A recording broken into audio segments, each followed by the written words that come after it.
Okay, this discussion is going to be about the marketing of your property or your particular proposal to your database, to your potential buyers. This is a primer on the offering memorandum that is provided as part of the program. This is in addition to and a little bit more substantive to the iAnalyzeREI.com proposal that we talked about in the apartment investor finding discussion, online internet apartment finder deal finder program. So this one gets into a little bit more detail. It's a lot more in depth. If you are ultimately going to buy this property, this is the type of offering memorandum you're going to put together. This is not a private placement memorandum. This is not a PPM. This is not a replacement for the necessary securities documents that you still need to have produced by a securities attorney. This offering memorandum can become part of the PPM, but it is really just a marketing piece. Now, in your package, in your manual, this particular document is in a Word format. You can modify it any way you see fit for your property, for your organization, and I'm just going to run through some of the highlights of it right now. Obviously, this first page is what grabs everyone's attention. The name of the property, great big pictures of the property. These actually came right from the broker's proposals, so we didn't even have to take them ourselves. You're always going to put your best foot forward, as we discussed before on these types of offering memorandums. Down here you're going to see the highlights. You see the check marks. It's below market occupancy. It's 90% occupancy guaranteed by seller. That is something that we negotiated in the purchase and sale contract. Utility bill back program, short-term hold, priority payments to investors. Those are the things that we identified as being selling features of the deal. Now, as you scroll down, you'll see that the table of contents, very, very in-depth table of contents. This is not like that iAnalyzeREI proposal. This really gets into more about who we are as promoters, how the property is situated, things that have happened on the property as far as capital improvements, our investment strategy for this particular deal. Then we talk about risks. We talk about what's great about the marketplace. It really gives the buyer a whole lot of information about this particular property. It really sells the property to the buyer. This is actually much more in-depth than what the broker puts out. And this, as you can see, this particular property was located in Lexington, Kentucky. This overview, this is a very, it's kind of like the executive summary. This is where we talk about the deal, we talk about what we're looking to do, how much money we need to raise, what the deal is all about, and also we put down the disclaimer: returns are subject to change due to loan terms, new discovery, occupancy. Really putting in the caveats to make sure that people understand that this is an investment and there is risk involved, and we're not going to sit here and try to tell you otherwise. Now, as we scroll down, we talk about Clear River Partners. This happened to be a limited liability company that we had formed to go out there and acquire multifamily property. And as you can see, we have the principals, and you want to put pictures of the principals. You want to put little biographies about everybody. You want the people to understand who they're buying their property from, who is going to be running the property on a day-to-day basis, who is going to be there when the chips get when the going gets tough and the tough get going. And as you can see, there's my picture down at the end. And then we talk about other deals that we have done, other recent acquisitions, other properties that the investors own or operate, and it's all listed right there under the recent acquisitions side. And here we get into the executive summary. We talk about what we're trying to do. It's going to be an opportunity to acquire a quality property with guaranteed occupancy, seller financing, a repair allowance, guaranteed rent-ready units, and a substantial short-term upside. And that was our objective when we purchased this property. We then go into discussion of the property. We go into discussion of the of the location, why this place is a good buy, why investments are good buys, and then we do an aerial view of the site. And folks, realize that so far up to this stage, everything that you see in here can be done sitting in your home office. Everything is taken right off the internet. Either it came from the broker's proposal, or we go on Google Earth and we pull up the picture and we draw the lines right on there. As you can see, this is the aerial view of the site. Note that here's the main drag, Versailles Road, and here's Preakness 2 and here's Preakness 1. And if you haven't figured out one of the problems that we had with this property, you should take a look at it. The problem is that they are not contiguous. That almost caused a problem with our financing. So that's definitely something you want to take a look at. Now let's scroll down a little bit more. And we get into the map of the site, showing where it is. All of this came off the broker's offering memorandum. It was a Marcus and Millichap deal. So as you may have seen from other information that we provided, Marcus and Millichap gives some very good information. Marcus and Millichap gives some very good offering memorandums. They have some great information. So what do we really kind of steal from what they have? No sense reinventing the wheel. Now, then we start getting into these Excel tables. This is kind of where it gives a brief snapshot of what the property is all about. We highlight things in here that we think are important to someone investing in the deal. They'll want to know, how much parking, what year was it built, when was it rehabbed, what's the roof construction, how many units, what's the rentable square feet, does it have a clubhouse, what are the other amenities that the property have. We lay it all out for them right there. These are on your template that's included with the program. You can go in there and make these changes yourself to whatever property that you're looking at. Now we start getting into the photos. Now most of these photos were taken by the broker. Some of them were taken by us when we were on site, and included here a lot of the interior pictures we took ourselves. And then you start going down into the floor plans. You're really selling the deal to the potential end buyer. If you're a wholesaler, you want to put your name all over this offering memorandum, because essentially what you want to do is you want the seller, the end buyer, to take your offering memorandum and make it his own. Do all the work for the promoter himself, so he can get out there and close the deal with his own investors.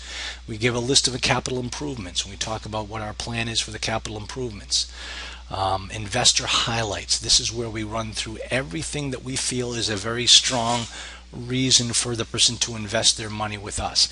And can you imagine walking into a meeting with a end buyer, and you've done all this work for them, and you've plopped down their desk a very thick, solid apartment complex offering memorandum, and you say, guys, I'm here to assign this contract to you. If you want to do this deal, here it is. This is what I've negotiated.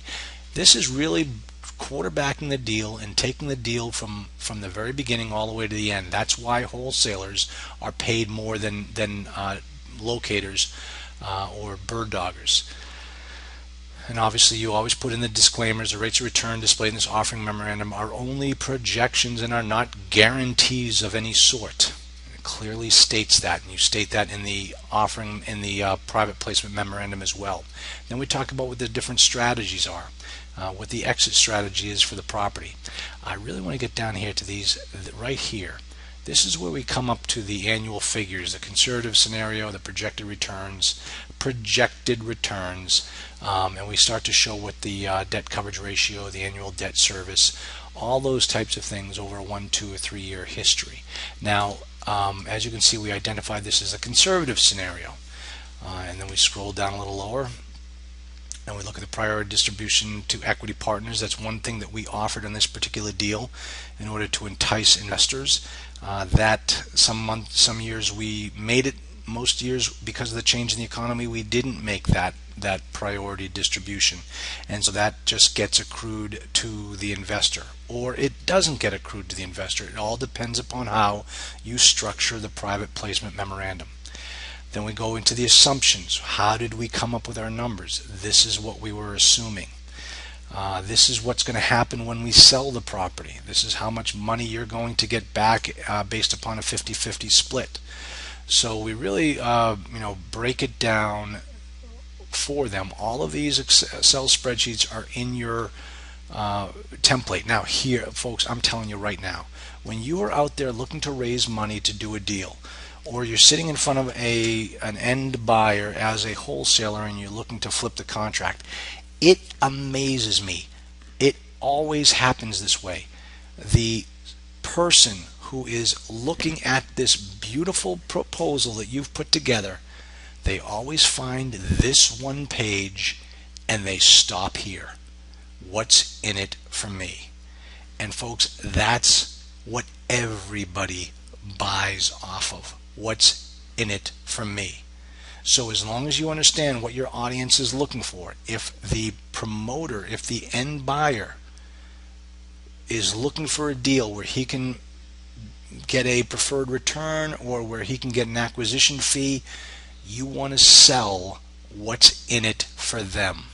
That's how you need to approach these types of proposals. Then what we do, now let me turn that off.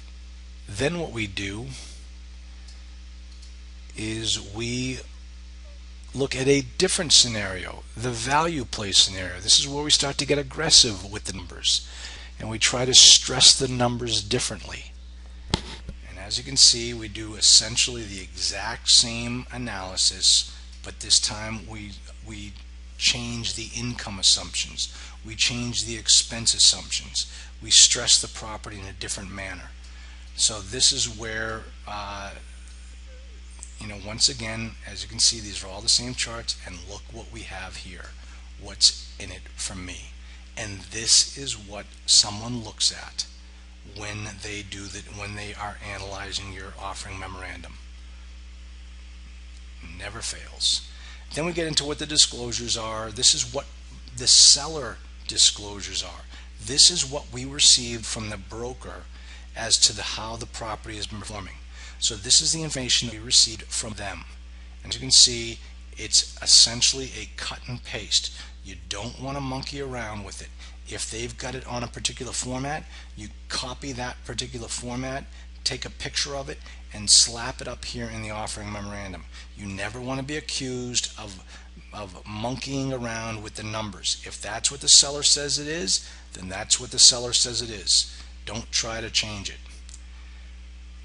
And as we scroll down, we talk about what the acquisition expenses are. If you are building in to your deal an acquisition fee or even a wholesaling fee, this is where you will want that number to appear. As you can see here, expense reimbursement, $217,000. That was our fee for putting the deal together. That would be your wholesaling fee. $217,000. That is what our company made at the closing table. So ask yourself a question: is wholesaling worth it? Yeah, for almost $250,000 for essentially 3 months worth of work. Yeah, that's a pretty good deal. That's a pretty good return.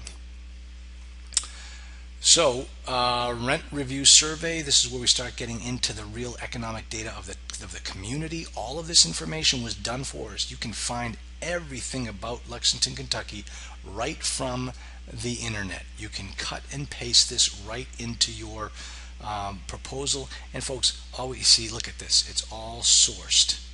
You always want to tie that information back to something else. You don't want anybody to ever say, hey, you said Lexington was going to be the greatest town in the world. Yeah, I got that from the Apartment Research Market Report, 3rd quarter 2007 from Marcus and Millichap. Go check it out yourself. That's how you want these documents to be reviewed. Let me just kind of see if this is a, nope, I thought that was going to be a picture. It wasn't.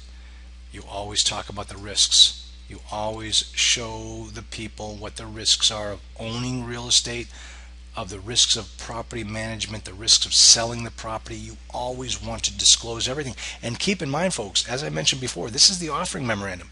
This is not the private placement memorandum. There are going to be more discussions of risks in the private placement memorandum. That's what you want. Disclose everything to the potential investor or the potential buyer. And that is why, if you walk in and you have this document all ready to go for a potential buyer, or the wholesale, the end buyer, they're going to look at you and think, hey, you just did all my work for me. Thank you very much. And you did. And it's all laid out right here. Now we talk about what our management is, what we're going to do, what the due diligence is, and what the due diligence is, what the management updates are, how we do site visits. All of that information we tell them right out front. Now remember, we were the promoters. We actually ended up closing on this deal ourselves. If you're wholesaling this deal, that particular section will not be as relevant.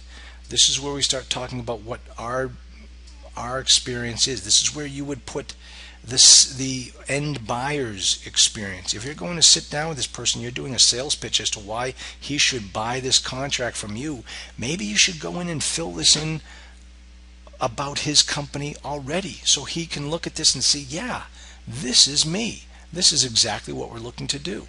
So when you start to build that type of a relationship with your end buyer and those people looking to buy your contracts, you'll have this all set to go, and you'll look like an absolute charm, absolute genius.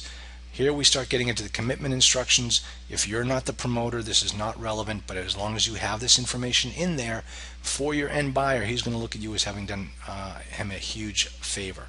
Wiring instructions, how to fill it out, if you're investing with your IRA, how to do it. Folks, that is all there is to this investment property offering template. It is something that you will become very, very proficient at, and I can tell you, folks, we raised almost $2 million on this particular raise using this offering memorandum. It works. It's already done for you. It's brilliant. And if you have any questions about it, talk to us, send us an email, and we'd be more than happy to help you out. Good luck.